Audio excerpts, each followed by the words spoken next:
Yang namanya doa itu adalah bagian dari usaha.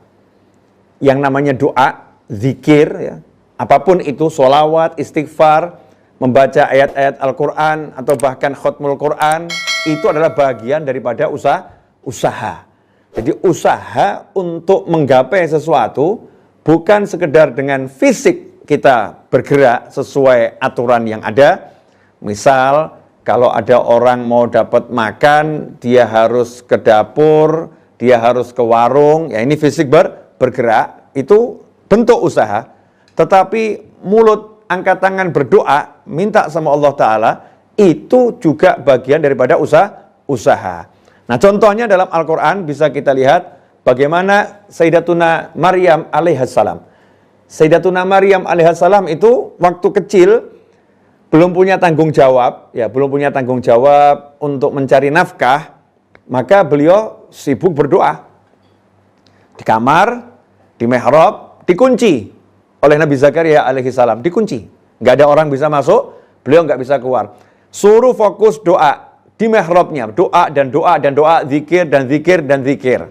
Nah, Nabi Zakaria alaihissalam sebagai manusia yang bertanggung jawab untuk memberi nafkah Sayyidatuna Maryam alaihissalam, maka Nabi Zakaria bergerak membawakan makanan, ya, ke mihrab, bawa makanan ke mihrab. Ini tugasnya Nabi Zakaria alaihissalam. Apa yang terjadi?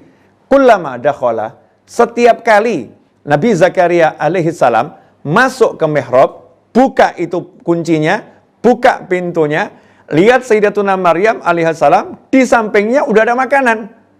Di sampingnya ada makanan. Nabi Zakaria awalnya nggak nanya. Tapi karena berkali-kali seperti itu, kullama dakhala, setiap kali Nabi Zakaria alaihissalam masuk ke mihrab, tempat ibadahnya Sayyidatuna Maryam alaihissalam yang masih kecil, wajada indaha rizqa, menemukan di sisinya ada makanan, maka nanya, dari mana kamu dapat ini wahai Maryam? Wahai Maryam alaihissalam, dari mana kamu dapatkan semua ini? Jawabannya min indillah.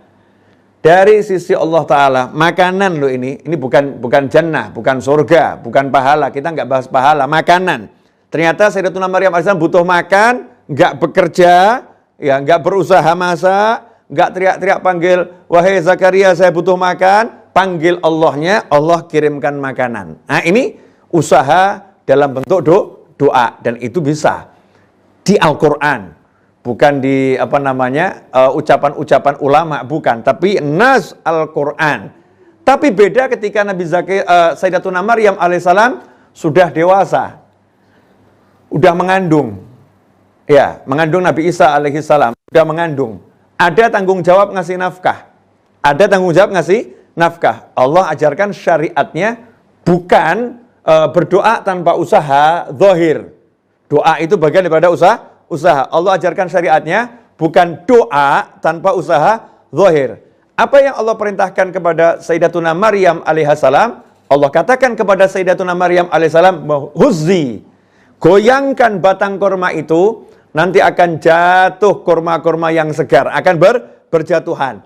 Dan nanti di bawahmu ada air, sungai yang mengalir di bawah kakimu. Ikhwani rahimakumullah, hamil wanita lemah dibandingkan pria. Tentu wanita lemah. Tetapi dalam kondisi yang seperti itu Allah perintahkan untuk usaha fisiknya.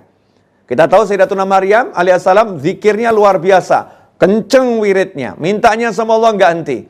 Tapi karena udah ada tanggung jawab kepada janin yang di perutnya, yaitu Nabi Isa alaihissalam, Sayyidatuna Maryam disuruh berusaha dalam bentuk fisik. Goyangkan. Ya, goyangkan batang korma. Pertanyaannya, emang batang korma digoyang bisa bergerak? Enggak bergerak. Emang batang korma digoyang, kormanya bisa jatuh? Enggak jatuh. Jadi usahanya itu kalau dinalar, di logika, enggak mungkin menghasilkan.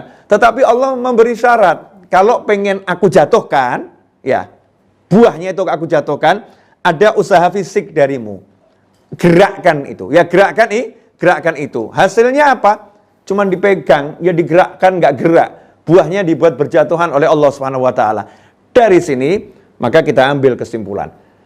Apa yang harus kita lakukan?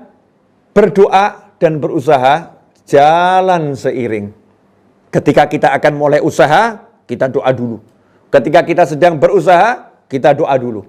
Ketika kita mencapai hasil usaha, kita tetap berdoa. Gak pernah berhenti berdoa. Kenapa? Karena usaha tak bisa menghasilkan apa-apa. Hasil itu dari Allah subhanahu wa ta'ala. Allah yang ngasih. Allah yang memberi. Dengan kita menjalankan usaha secara syariat, maka itu kita mendapatkan pahala mencari yang halal.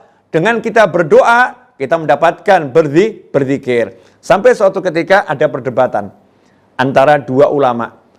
Yang satu mengatakan, nggak perlu usaha, saya diam aja di rumah, saya akan dapat rezeki. Yang satu mengatakan, oh enggak, kamu harus usaha. Kamu kalau nggak usaha, nggak akan dapat rezeki.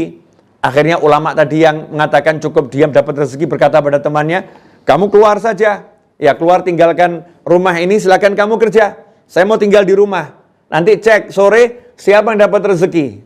Sore harinya yang di rumah lagi duduk, nggak dapat apa-apa. Yang keluar pulang bawa apel. Yang keluar pulang bawa apel. Kemudian dia lemparkan apel itu ke sahabatnya, ulama temennya ini. Sambil dia ucapkan, nih makan apelnya. Maka ulama yang diam di rumah, nggak cari duit, nggak kerja, cuman zikir, cuman doa gitu ya. Kemudian makan buah apelnya. Baca bismillah, makan apelnya dia. Sambil tersenyum. Ditanya sama temennya, kenapa kamu tersenyum? Kan benar saya yang kerja, saya yang keluar, saya dapat rezeki. Kamu di rumah sih, nggak dapat apa-apa. Kamu cuma berzikir, berdoa, nggak dapat apa-apa. Maka temannya mengatakan, coba kamu renungkan lagi ucapanmu. Dari pagi sampai sore kamu keluar, kamu cuma menjadi pelayanku untuk mengantarkan apel ini kepadaku. Aku yang makan, bukan kamu. Kamu nggak dapat apa-apa, saya yang makan. Saya makan tanpa saya harus keluar. Saya cukup doa, saya dapatkan makanan ini. Ikhwani rahimakumullah. Engkau hanyalah budak ya, yang mengantarkan rezeki itu kepadaku, sementara aku budak Allah yang menyantap rezeki ini. Terus bagaimana sikap kita seharusnya? Menggabungkan semua itu. Bergeraklah ya untuk melakukan syariat agar kita mendapatkan pahala di dalam usaha tersebut, tetapi hati kita betul-betul terus meyakini usaha ini tidak akan menghasilkan apapun. Yang bisa menghasilkan adalah anugerah dari Allah Subhanahu wa taala. Makanya kita tidak pernah putus asa. Kita akan selalu minta kepada Allah Subhanahu wa taala. Karena itu diajarkan oleh Nabi Muhammad SAW. Surat Waqiah itu mendatangkan rezeki. Kemudian sholat duha itu memudahkan rezeki. Istighfar itu akan menghasilkan rezeki. Takwa itu akan memberikan rezeki dan solusi. Semua itu diajarkan oleh Al-Quran dan hadis Nabi Muhammad SAW. Jangan kita kesampingkan dan kita sombong. Dan kita katakan, yang penting aku udah usaha, aku nggak perlu berdoa. Ikhwani rahimakumullah. Kalau itu yang kita lakukan, kita telah melanggar syariatnya Allah Subhanahu wa ta'ala. Orang-orang yang dia benar-benar berdoa, maka dia tidak akan lelah untuk berusaha. Karena dia menjadikan usaha adalah ibadah. Bukan upaya untuk mencari hasil, tetapi upaya untuk mencari ridho Allah Subhanahu wa ta'ala. Makanya orang yang terus berusaha dan berdoa, dialah orang-orang yang layak mendapatkan derajat syuhada.